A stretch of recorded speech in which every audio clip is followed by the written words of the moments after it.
Baik, selamat pagi, siang, ataupun malam, kapanpun kalian menonton video ini.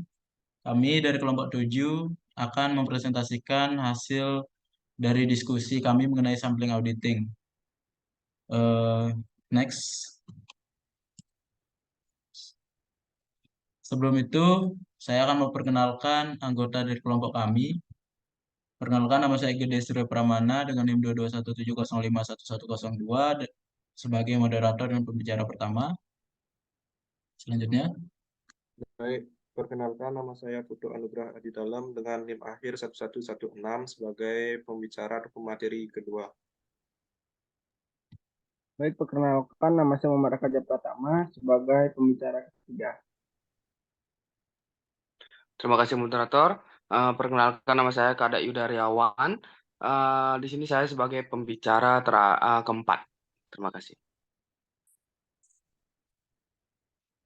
Baik, pada kesempatan kali ini kami akan membahas mengenai beberapa submateri. Yang pertama itu mengenai konsep dasar sampling dalam konteks audit. Yang kedua itu jenis-jenis dan metode dalam konteks audit. Yang ketiga itu langkah-langkah praktis pelaksanaan sampling audit. Yang keempat itu evaluasi kehandalan hasil audit dengan metode sampling dan risiko yang dihadapi. Dan yang terakhir itu tantangan dan hambatan dalam penerapan sampling. Baik, untuk materi pertama akan jelaskan oleh saya mengenai konsep dasar sampling audit. Metode sampling audit itu adalah teknik pengambilan sampel dari keseluruhan data keuangan suatu entitas untuk mengevaluasi keaslian dan keandalan informasi keuangan yang disajikan dalam laporan keuangan. Konsep dasar metode pengambilan sampel itu adalah auditor tidak dapat memeriksa seluruh data yang tersedia. Oleh karena itu, ia memilih sampel data yang representatif dari keseluruhan data yang akan diuji. Selama proses ini, auditor itu menggunakan teknik statistik untuk mengetahui evaluasi sampel data dan kemudian menggeneralisasinya ke seluruh kumpulan data.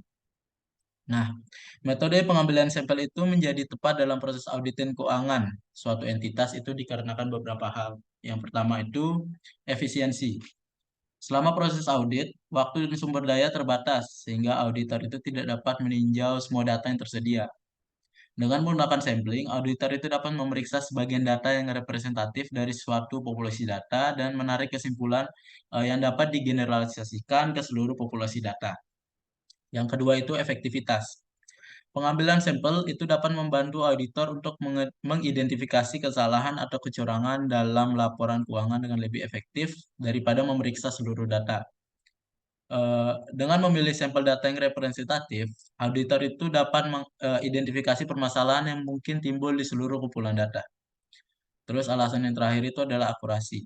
Selama audit, auditor itu harus memberikan opini yang tepat dan akurat atas laporan keuangan entitas. Dengan menggunakan sampling, auditor itu dapat memastikan bahwa opini yang diungkapkan didasarkan pada sampel data yang representatif dan dapat digeneralisasikan ke seluruh kumpulan data. Baik, untuk materi selanjutnya mengenai jenis-jenis metode sampling dalam konteks audit akan saya serahkan ke pembicara kedua. Terima kasih. Baik, terima kasih atas waktu yang telah diberikan. Di sini saya akan menjelaskan mengenai materi jenis-jenis metode sampling dalam konteks audit. Nah, ada beberapa jenis metode sampling yang dapat diterapkan dalam konteks auditing, yaitu pertama, sampling statistik. Sampling statistik atau metode ini melibatkan penggunaan teknik statistik untuk menentukan ukuran sampel dan memilih sampel secara acak dari populasi data. Sampling statistik dapat memberikan hasil yang jauh lebih akurat dan dapat diandalkan, tetapi memerlukan keterampilan statistik yang jauh lebih tinggi. Yang kedua yaitu sampling non-statistik. Metode ini melibatkan penggunaan pertimbangan profesional auditor dalam menentukan ukuran sampel dan memilih sampel dari populasi data. Sampling data non-statistik dapat lebih mudah dilakukan dan memerlukan keterampilan statistik yang lebih rendah, tetapi dapat menghasilkan kesalahan yang jauh lebih besar. Yang ketiga yaitu sampling block. Metode ini melibatkan pengambilan sampel dari blok data yang saling terkait, seperti transaksi dalam satu periode waktu tertentu. Metode ini dapat membantu auditor mengidentifikasi pola atau tren dalam data yang mungkin tidak terlihat jika sampel diambil secara acak. Yang keempat yaitu sampling stratifikasi. Metode ini melibatkan pengelompokan populasi data ke dalam kelompok-kelompok yang homogen dan kemudian pengambilan sampel dari setiap kelompok.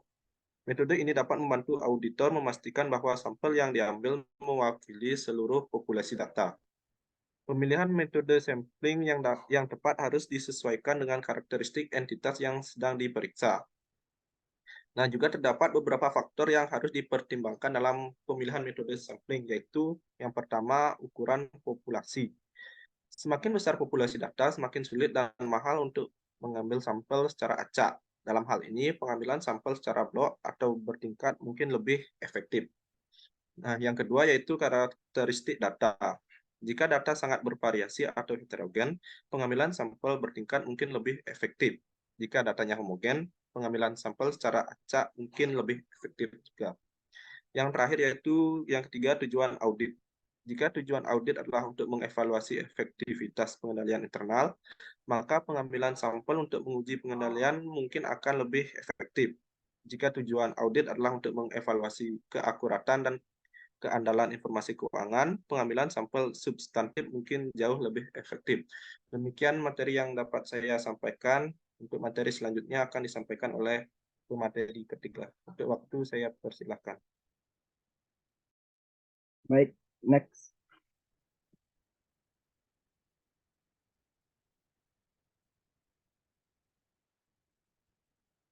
Baik, di sini saya akan menjelaskan langkah-langkah praktis pelaksanaan sampling audit.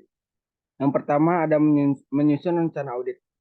Kegiatan sampling audit diawali dengan penyusunan rencana audit. Yang pertama ada jenis pengujian yang akan dilakukan. Karena berpengaruh pada jenis sampling yang akan digunakan, pada pengujian pengendalian biasanya digunakan sampling atribut, dan pada pengujian substansif digunakan sampling variabel. Yang kedua ada tujuan pengujian.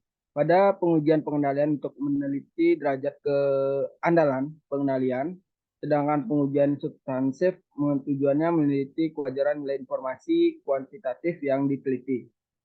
Yang ketiga ada populasi yang akan diteliti. Disesuaikan dengan jenis tujuan pengujian yang akan dilakukan. Yang terakhir ada asumsi-asumsi yang digunakan dalam penelitian, terutama yang diperlukan untuk menentukan unit sampel dan membuat simpulan hasil audit seperti tiang, toleransi kesalahan, dan sebagainya. Nah, yang kedua ada menetapkan jumlah atau unit sampel. Tahap ini menetapkan unit sampel. Jika digunakan metode sampling statistik, unit sampel ditetapkan dengan menggunakan rumus atau formula statistik yang sesuai dengan jenis sampling yang digunakan. Pada tahap ini hasilnya berupa pernyataan mengenai jumlah unit sampel yang harus diuji pada populasi yang menjadi objek penelitian. Yang ketiga ada memilih sampel. Setelah diketahui jumlah sampel yang harus diuji, langkah selanjutnya adalah memilih sampel dari populasi yang diteliti. Jika menggunakan sampling statistik, pemilihan sampelnya harus digunakan secara acak atau random. Nah, yang keempat ada menguji sampel. Melalui tahap ini, penelitian sampel dapat menyajikan sampel yang harus diteliti. Selanjutnya, auditor menerapkan prosedur audit atas sampel tersebut. Hasilnya, auditor akan memperoleh informasi mengenai keadaan sampel tersebut. Nah, yang kelima ada mengestimasi keadaan populasi. Berdasarkan keadaan sampel yang telah diuji, auditor melakukan evaluasi hasil sampling untuk membuat estimasi mengenai keadaan populasi. Misalnya berupa estimasi tingkat penyimpangan atau kesalahan, estimasi nilai interval populasi, dan sebagainya. Nah, yang terakhir ada membuat simpulan hasil audit. Berdasarkan estimasi atau perkiraan keadaan populasi di atas, auditor membuat simpulan hasil audit. Biasanya simpulan hasil audit ditetapkan dengan memperhatikan atau membandingkan derajat kesalahan dalam populasi dengan batas kesalahan yang dapat ditolerir oleh audit. Jika kesalahannya dalam populasi masih dalam batas toleransi, berarti populasi dapat dipercaya. Sebaliknya, jika kesalahan dalam populasi melebihi batas toleransi, populasi tidak dapat dipercaya. Baik, next. Nah, selain langkah-langkah di atas, seorang auditor juga dapat menggunakan beberapa langkah berikut. Yang pertama ada menentukan ukuran sampel. Audit bisa menentukan ukuran sampel dalam sampling dengan rumus N sama dengan BV kali RF. TM dalam kurung AM kali EF. BV di sini nilai buku populasi yang diuji. Sedangkan RF faktor realitas untuk resiko kesalahan penerimaan. Nah, TM dikurang dalam kurung AF XEF, TM di sini merupakan salah saji yang dapat ditoleransi, AM salah saji yang dapat diantisipasi, sedangkan EF yaitu faktor ekspansi untuk salah saji yang diantisipasi. Nah, kedua ada menentukan metode pemilihan sampel. Metode pemilihan sampel yang paling banyak digunakan dalam sampling adalah pemilihan sistematis. Metode ini memisahkan total populasi dalam rupiah ke interval yang sebanding dengan rupiah. Interval sampling harus dihitung dengan rumus yaitu SI sama dengan BV kurang NY. Nah, yang ketiga ada melaksanakan rencana sampling. Dalam fase perencanaan, auditor memakai prosedur auditing yang sesuai untuk menentukan nilai audit setiap unit logis yang ada dalam sampel. Jika terjadi perbedaan, auditor mencatat buku dan nilai auditnya dalam kertas kerja. Informasi ini kemudian digunakan untuk memproyeksi salah saji dalam total populasi. Nah, yang keempat ada mengevaluasi hasil sampel. Dalam mengevaluasi hasil sampel, auditor memperhitungkan batas atas salah saji atau upper misstatement limit dikurang UML dari data sampel dan membandingkan dengan salah saji yang dapat ditoleransi tertentu dalam perancangan sampel. Jika UML lebih kecil atau sama dengan salah saji yang dapat ditoleransi, hasil sampel dapat mendukung kesimpulan bahwa nilai buku populasi tidak dicatat melebihi TM atau resiko kesalahan penerimaan yang ditetapkan. UML dapat dihitung dengan rumus UML sama dengan PM plus ASR. PM merupakan salah saji total yang diproduksi dalam populasi. Sedangkan ASR merupakan cadangan resiko sampling. Baik, sekian materi yang dibawakan oleh saya. Selanjutnya untuk pembicara keempat, silakan. Oke, terima kasih atas kesempatannya. Di sini saya akan melanjutkan materi mengenai evaluasi kehandalan hasil audit dengan metode sampling dan resiko yang dihadapi. Nah, sampling dalam audit dapat memberikan keyakinan kepada pemangku kepentingan mengenai integritas informasi keuangan. Nah, namun keandalan hasil audit yang diperoleh melalui metode sampling audit ini bergantung pada beberapa faktor seperti ukuran sampel yang digunakan, teknik pengambilan sampel, dan evaluasi hasil pengambilan sampel. Nah, jika langkah-langkah praktis untuk melakukan pengambilan sampel audit yang efektif diikuti dengan benar, maka hasil audit yang diperoleh melalui metode pengambilan sampel dapat memberikan keyakinan yang cukup kepada pemangku kepentingan mengenai integritas informasi berita keuangan. Auditor harus memilih metode pengambilan sampel yang tepat dan melakukan pengambilan sampel secara akurat untuk memastikan bahwa sampel tersebut mewakili keseluruhan kumpulan data. Auditor juga harus mempertimbangkan faktor-faktor seperti ukuran populasi, karakteristik, data, dan tujuan audit untuk menentukan ukuran sampel.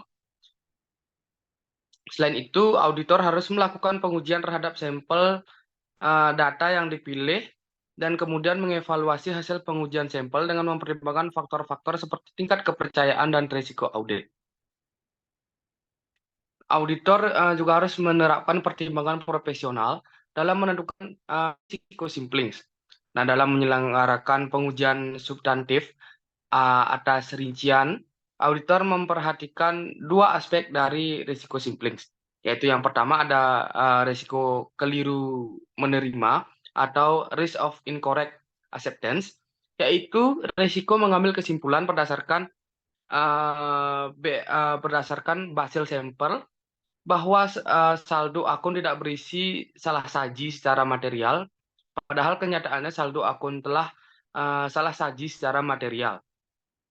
Yang kedua, risiko keliru menolak atau risk of incorrect rejection, yaitu risiko mengambil kesimpulan berdasarkan hasil sampel bahwa saldo akun berisi salah saji secara material, padahal kenyataannya saldo akun tidak berisi salah saji secara material.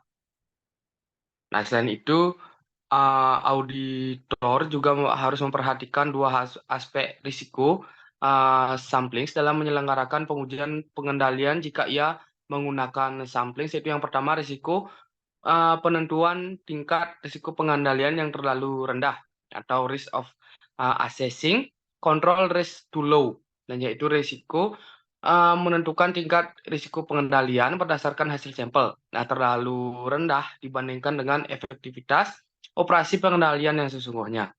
Yang kedua, risiko penentuan tingkat risiko pengendalian yang terlalu tinggi atau risk of assessing control risk too high, yaitu risiko menentukan tingkat risiko pengendalian berdasarkan hasil sampel yang terlalu tinggi dibandingkan dengan efektivitas operasi pengendalian yang sesungguhnya.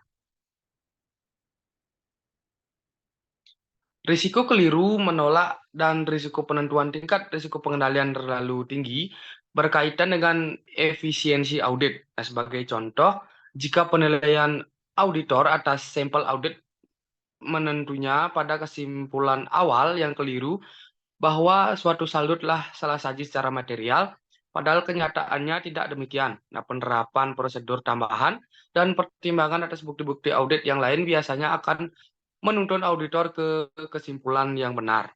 Nah, sama halnya jika penilaian auditor atas sampel menuntunnya pada penentuan tingkat risiko pengendalian yang terlalu tinggi, maka biasanya auditor akan memperluas lingkup pengujian substantif untuk mengkompensasi anggapannya atas ketidakefektifan pengendalian. Nah, walaupun audit dilaksanakan kurang efisien dalam kondisi tersebut, namun tetap efektif.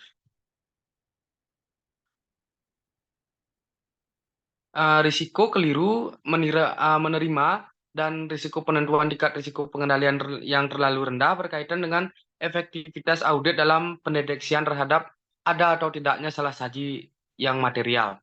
Nah, risiko audit meliputi ketidakpastian yang disebabkan oleh sampling, ketidakpastian yang disebabkan oleh faktor-faktor selain samplings. Nah, itu yang pertama, ada risiko sampling timbul dari kemungkinan bahwa jika suatu pengujian pengendalian atau pengujian substantif terbatas pada sampel, kesimpulan auditor mungkin menjadi lain dari kesimpulan yang akan dicapainya jika cara pengujian yang sama diterapkan terhadap semua unsur saldo akan atas kelompok transaksi.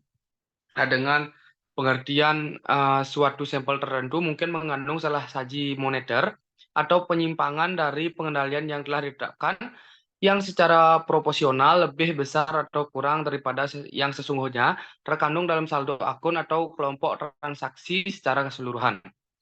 Untuk suatu desain sampel tertentu, risiko sampling akan bervariasi secara berlawanan dengan ukuran sampelnya, yaitu semakin kecil ukuran sampel, maka semakin tinggi risiko samplingnya.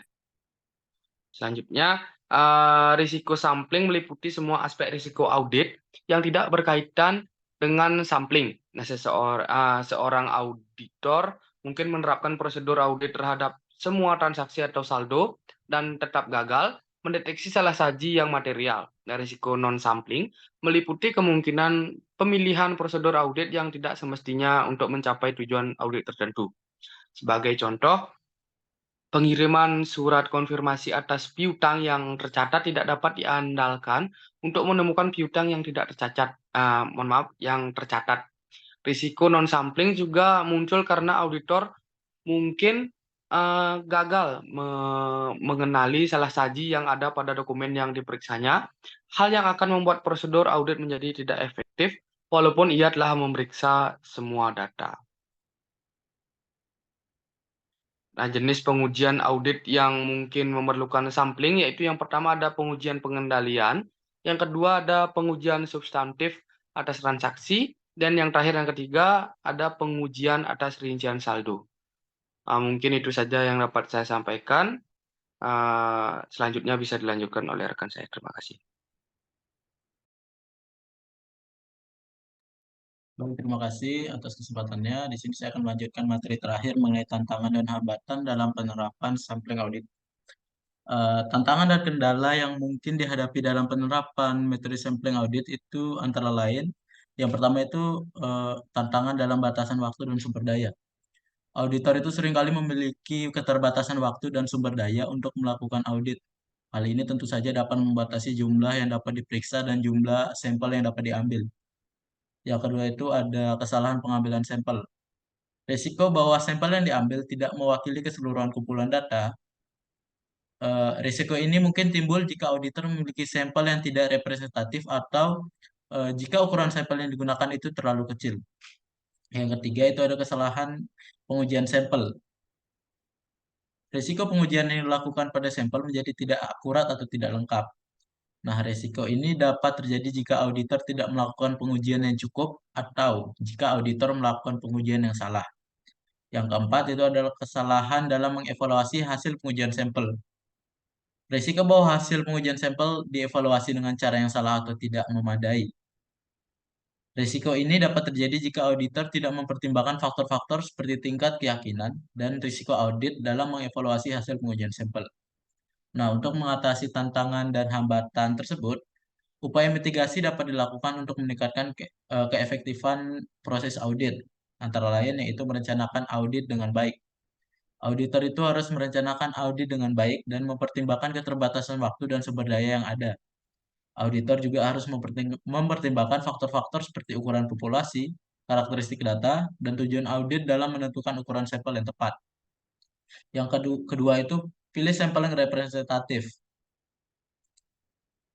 Auditor itu harus memilih sampel yang representatif dari keseluruhan data. Sampel ini dapat dipilih secara acak atau menggunakan teknik pengambilan sampel non-statistik seperti pengambilan sampel blok atau stratifikasi. Yang ketiga adalah melakukan pengujian yang akurat dan lengkap. Seorang auditor itu harus melakukan pengujian terhadap sampel data yang dipilih secara akurat dan lengkap. Pengujian itu dapat dilakukan dengan menggunakan pengujian kontrol atau teknik pengujian dasar seperti jaminan, penelusuran, atau validasi. Dan cara terakhir itu adalah mengevaluasi hasil pengujian dengan benar.